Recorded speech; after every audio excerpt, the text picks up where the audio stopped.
शहरातील राजापेठ उड्डाणपुलावर मंगळवारी मध्यरात्री घडलेल्या 2 चारचाकी वाहनाच्या भीषण अपघातात 3 ते 4 जण गंभीर जखमी झाले. भरधाव वेगात असलेल्या दोन्ही वाहनाची समोरासमोर धडक झाली. अपघात एवढा जोरदार होता की वाहनांचे समोरचे भाग अक्षरशः चकनाचूर झाला होता. या घटनेने परिसरात खळबळ उडाली. ही घटना मंगळवारी 3 जूनच्या मध्यरात्री सुमारे 12 वाजताच्या सुमारास घडली. राजापेठ उड्डाणपुलावर नेहमीपेक्षा वाहनाची वर्दळ असते, परंतु मध्यरात्रीनंतर वाहनाची वर्दळ कमी होते. असे असतानाही झालेला हा अपघात अनेकांसाठी आश्चर्यकारक ठरला आहे. घटनेची माहिती मिळताच राजापेठ पोलीस स्टेशनच्या उपनिरीक्षकासह पोलीस कर्मचारी तातडीने घटनास्थळी दाखल झाले. अपघातात जखमी झालेल्या व्यक्तींना तातडीने रुग्णालयात हलविण्यात आले.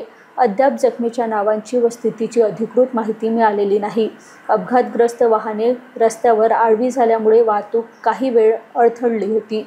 पोलिसांनी क्रेनच्या साहाय्याने दोन्ही वाहने बाजूला करून रस्ता मोकळा केला. घटनास्थळी पंचनामा करण्यात आला असून अपघाताचे नेमके कारण तपासण्यात येत आहे. VKB न्यूजसाठी अमरावती प्रतिनिधी रविकुमार बनसोडची रिपोर्ट.